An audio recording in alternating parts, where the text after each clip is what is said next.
बच्चों, आज से नया साल प्रारंभ हो रहा है। जाहिर सी बात है, हम सब चाहते हैं कि हमारे जीवन में हर साल पहले से बेहतर हो, और ये संभव है अगर हम प्रयास करें कि हमारे लाइफ के अंदर कुछ सकारात्मक बदलाव हो, पॉजिटिव चेंजेस हो। और आप पढ़ाई के किसी भी एग्ज़ाम की तैयारी कर रहे हो, मैं कुछ बताने जा रहा हूँ ऐसी चीज़ जिसको लाइफ में कहते हैं कुछ रिजोल्यूशंस, ऐसे ध्येय वाक्य जिन पर अगर हम चलें, उनको जीवन का आधार बनाएं, तो हम कोई भी सपना साकार कर सकते हैं। तो उनको ध्यान से सुनना, और अगर आप उनको अपनाते हैं तो ये मैं लिख के दे सकता हूँ कि रिज़ल्ट आपका बहुत ही ज़बरदस्त होगा, गज़ब होगा। आप भी अपनी एक सक्सेस स्टोरी लिखेंगे, गज़ब कहानी लिख के जाएंगे। बच्चों, अभी जो एग्ज़ाम नीट का है वो तो लगभग 125 दिन बाद है, और जेईई मेंस का पहला राउंड 25 दिन बाद है। लेकिन वहाँ 2 राउंड है, तो थोड़ा इसको स्मार्ट तरीके से जेईई मेंस के बच्चे करें। जो बेस्ट होगा उससे आपका रिज़ल्ट डिसाइड होगा। अब आ जाए तीनों सब्जेक्ट, फिजिक्स केमिस्ट्री बायो या फिजिक्स केमिस्ट्री मैथ्स। आपका पूरा ढंग से उसका मिरर क्लियर होना चाहिए। किस सब्जेक्ट को आप ज़्यादा पसंद करते हो, किसको आप इग्नोर करते हो, किस पे ध्यान नहीं देते हो, उससे काम नहीं चलेगा। तीनों में ऑलराउंडर होना चाहिए, और कम से कम उनकी मिनिमम आवश्यकता जो सोर्स की है वो तो आपको करना चाहिए।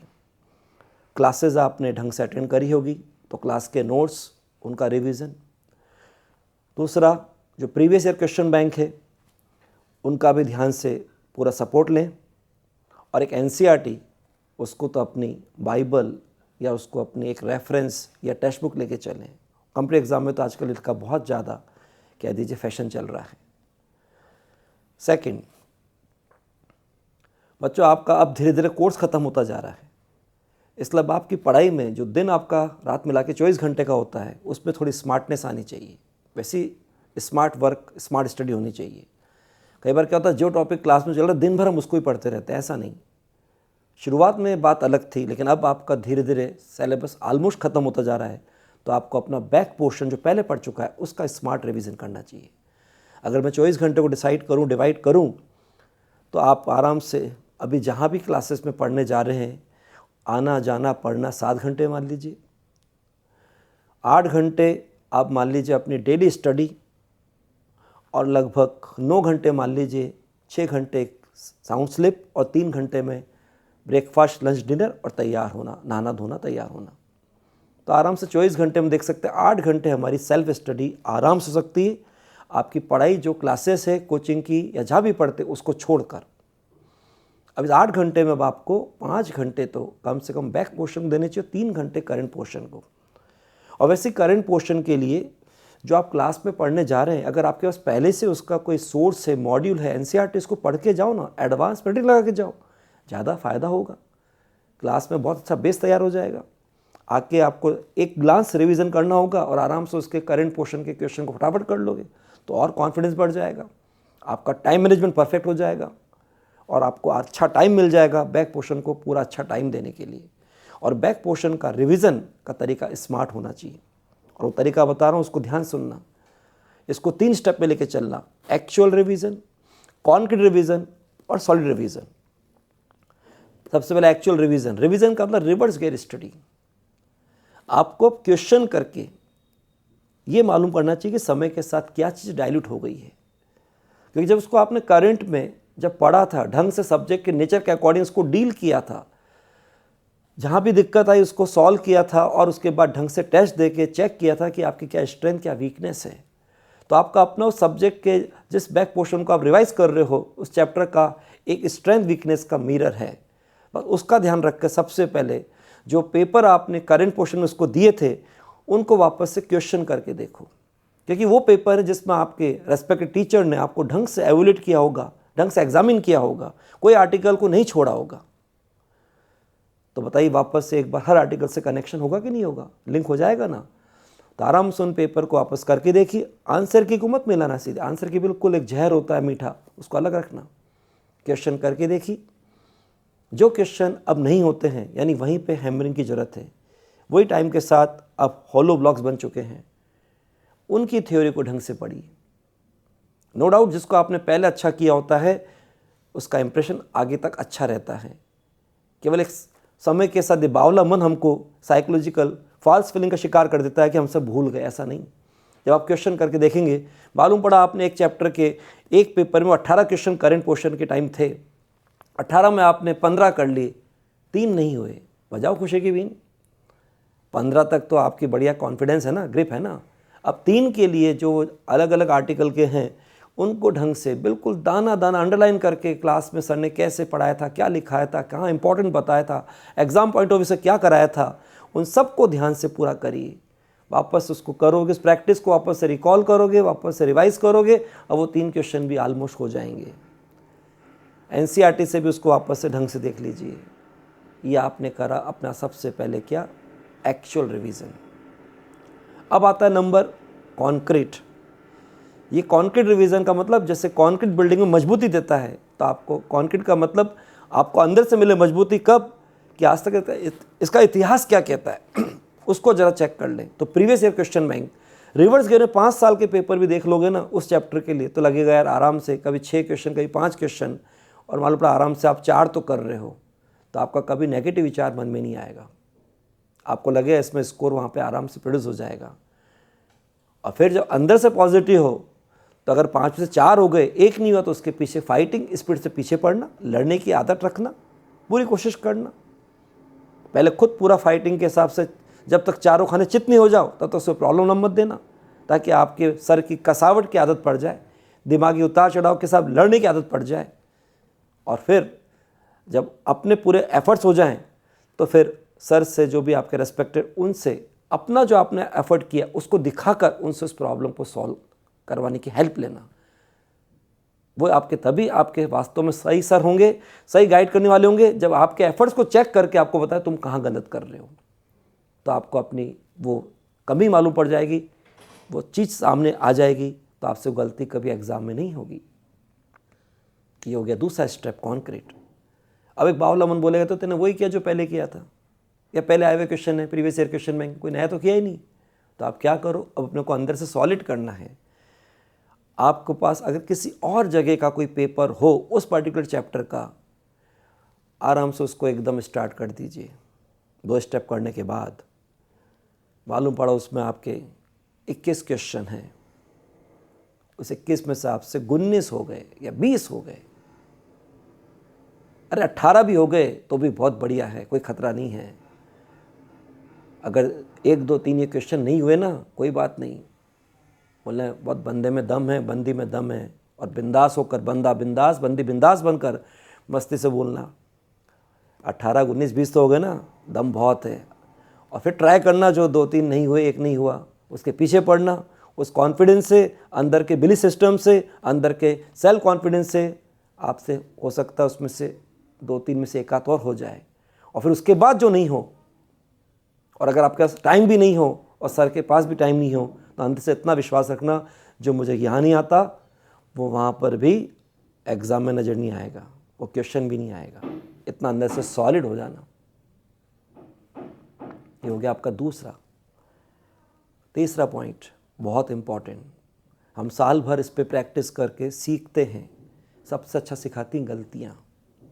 जो ट्रैक पे रहते हैं, हमने कोई गलती कर दी, वो अब रिपीट नहीं होनी चाहिए। जहाँ पढ़ाई का मतलब नहीं है, ट्रैक से कुछ हमने टाइम वेस्ट कर दिया, या तो कहीं एनर्जी लगा दी, कुछ टाइम के लिए भटक गए, अब वो कुछ नहीं होना चाहिए। अरे अब तो साल चालू हो गया 2023, जिसको अपने लाइफ का आपको गोल्ड नहीं बनाना है, तो बस कोई गलती एक बार हो गई, वो रिपीट नहीं होनी चाहिए। और बच्चों, पढ़ाई की गलती जो आपकी सिली मिस्टेक है, कुछ भी इसी मिस्टेक है, उसका तो अपना मिरर बनाओ, और अपने पढ़ने का जो आपका कमरा है, जो वास्तव में आपके दुनिया है, उस पर पढ़ने की टेबल कुर्सी के सामने की दीवार पर लगा दो, और नाम लिख दो माय मिरर, गलतियों का खजाना। और रोज़ उसकी एक डोज लो, सुबह उठते ही एक डोज, क्योंकि दिन भर पढ़ाई करनी ना, क्वेश्चन भी पढ़ने, उनको करना भी है, और पेपर में भी क्वेश्चन को पढ़ना होता है, करना होता है। तो उस पढ़ाई में भी जब ऐसा होगा, तो रोज़ सुबह उठकर एक उसकी डोज लो, ढंग से उसको पढ़ो, फिर पढ़ाई को चालू करो। और जब वहाँ पे आपने ढंग से मिरर को देखा है, सुबह डोज ली है, तो उसका असर तो पड़ेगा ही। और कभी जब गलती भी करो तो सामने नज़र संजर मिलेगी, तो भी उसका असर होगा, वो भी आपको वहाँ पर वापस से अलर्ट कर देगा। तो वो मिरर आपका सेल्फ मिरर है। दिन भर ऐसा करोगे तो रात को जब सोने जाओगे लगा आज बड़ा दिन अच्छा निकला यार, और रात को सोने जाओगे एक बार और हो जाए दिल मांगे मोर, तो सोने से पहले एक डोज और ले लो और मस्ती से जाके सो जाओ। खुद को मोटिवेट करके, खुद को थोड़ा अप्रिशिएट करके, खुद की पीठ थपथपाते हुए अब बहुत अच्छी साउंड स्लीप आएगी। अब आपकी ऐसी साउंड स्लीप होनी चाहिए, क्योंकि उन गलतियों से जो हमने करी है हम बहुत अच्छा सीखते हैं। और बच्चों जब ऐसे कोई चलते हैं ना, तो कभी हम किसी अभी के छोटे मोटे कोई टेस्ट में हार भी हो जाए, हार ज़िंदगी में कभी नहीं होती, ज़िंदगी में कोई भी हार आखिरी हार नहीं होती, वो आगे जीत की एक शुरुआत होती है, एक नई सीख होती है। इसलिए गलतियों से बड़ा कोई टीचर नहीं होता, ये ध्यान रखना। इसलिए गलती के मिरर को सबसे ज़्यादा इंपॉर्टेंट है, जब अगला रिहर्सल देने जाओ उस दिन लास्ट मोमेंट जरूर देख के जाना। और एक खजाना तैयार हो रहा है किसके लिए, ताकि जितनी गलती हम प्रैक्टिस में कर लें, रिहर्सल में कर लें, लेकिन जिस फाइनल डे आपका नीट का एग्ज़ाम है, फाइनल डे आपका जेई मेंस का राउंड 1 हो कि राउंड 2 हो या जेई एडवांस हो, उस दिन उसका एक बहुत अच्छा रिवीजन करके जाना है। और बच्चों ध्यान रखना, यहाँ एक मैं लाइन कह रहा हूँ, आप अपना कोई भी रोल मॉडल हो, कोई भी आपके मेंटर हो, उनसे पूछ लेना। इस लाइन को ध्यान से सुनना, मैं स्लो मोशन में बोलूँगा। जिन गलतियों को हम पहले कर चुके हैं, उन गलतियों को जिस दिन वापस ढंग से देख के जाएं, कम से कम उस दिन तो उनमें से कोई पुरानी गलती रिपीट नहीं होती है। चेहरे पे स्माइल आनी चाहिए ना, क्या गजब की एफिशिएंसी बढ़ जाएगी, कोई पुरानी गलती रिपीट नहीं होगी। और ये तैयारी किसके लिए हो रही है, फाइनल डे, ताकि पिक्चर की हैप्पी एंडिंग हो। इसलिए अभी तो कुछ भी हो जाए, मन लेके चलना, पिक्चर अभी बाकी है, और क्या बाकी रह गया उसे बाकी मत छोड़ना। और फिर उसके बाद आराम से एक जुनून के साथ, सुधार के जुनून के साथ आगे बढ़ते जाना, तो निश्चित रूप से आपकी पिक्चर हिट भी होगी और हैप्पी एंडिंग भी होगी। और एक लास्ट रेजोल्यूशन, बच्चों जिन्होंने आपके लिए सब तरह का त्याग किया है, हर तरह से आपकी सुविधाओं को जुटाया है, किस माहौल से आपको निकाल कर यहाँ पर लाकर पढ़ने के हिसाब से छोड़ा है, उनसे कभी भी बात छुपाना मत, उनकी नज़रों में कभी गिरना मत, हमेशा उनके कहने में रहना। वो है आपके रेस्पेक्टेड, आपके सबसे ज़्यादा डियरेस्ट नियरेस्ट, आपके सबसे ज़्यादा वेल विशर, हितैषी, शुभचिंतक, आपके पेरेंट्स। उनका हमेशा ध्यान रखना। वो इंतज़ार कर रहे हैं कि कौन सा दिन ऐसा आए कि आप उनसे आगे जाएं।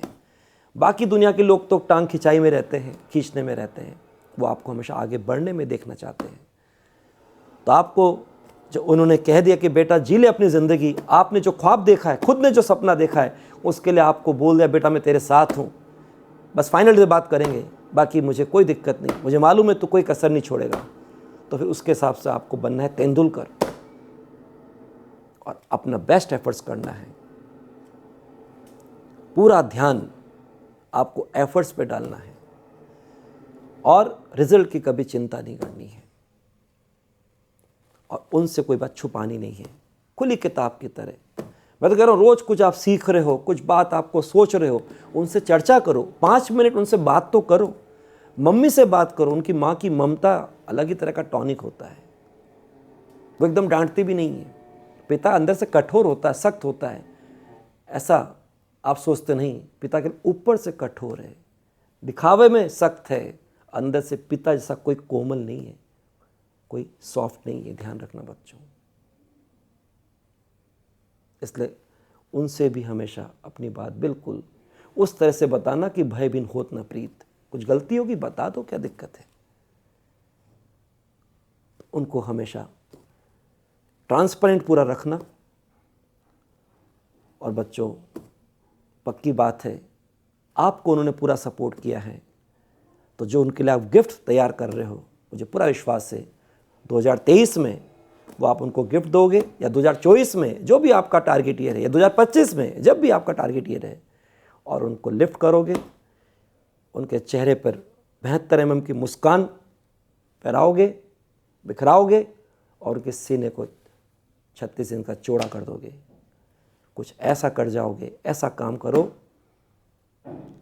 आपको भी खुद पे गर्व हो, आपके पेरेंट्स को भी गर्व हो आपके परिवार को गर्व हो, आपके मोहल्ले को गर्व हो, कुछ ऐसा काम करो। लास्ट में बच्चों ये बोलूँगा, नए साल की आप सबको बहुत बहुत शुभकामनाएं। जीवन सफ़र आगे बहुत बाकी है। जब भी आप अपने पैरों पर अपनी पढ़ाई को पूरा करके खड़े हो जाओ और जब काम के हिसाब से वर्किंग फील्ड में उतरो, तो ऐसा काज करो कि सबके दिल में राज करो। ऐसे बिहेवियर से सबके साथ बात करो, इस तरह सबके साथ पेश आओ कि सब आपसे मिलने के लिए हमेशा बेताब रहें, उत्सुक रहें। अरे मैं तो कह रहा हूँ ऐसा काम करो कि जहाँ भी काम करो, वो शहर, वो राज्य हो, यहाँ तक कि देश हो, वो आपके काम से जाना जाए। मैं तो इतना भी कहना चाहूँगा कि आपके सिग्नेचर लोगों के ऑटोग्राफ बन जाएं। Wish you all very happy new year. हाँ तो बच्चों, ये तो मेरी ओर से रेजोल्यूशंस थे, लेकिन आपने भी सोचा होगा, नया साल लगा भाई, कुछ तो कमिटमेंट किया होगा, खुद ने भी कोई ध्येय वाक्य सोचा होगा जिसको आधार बना के आगे आप जीवन को जियोगे। तो ज़रा तुरंत कमेंट बॉक्स में लिखना चालू करो कि आपने 2023 के लिए क्या अपना कोई कमिटमेंट किया है, कोई रेजोल्यूशन सोचा है। उसको खटाखट कमेंट बॉक्स में लिखना चालू कर दो, मैं उसको ज़रूर पढ़ूंगा। और उसमें कोई सपोर्ट की ज़रूरत होगी तो आपके साथ हमेशा रहूँगा। पहले भी खड़ा था, आज भी खड़ा हूँ और आगे भी हमेशा ज़िंदगी सफ़र में खड़ा भी रहूँगा और आपसे मिलता भी रहूँगा। और आगे आपके लिए कई तरह के अभी 2023 में सेशन भी लेके आता रहूँगा। तो स्टे ट्यून, आगे मिलते रहेंगे। Again wish you all the best for happy life ahead.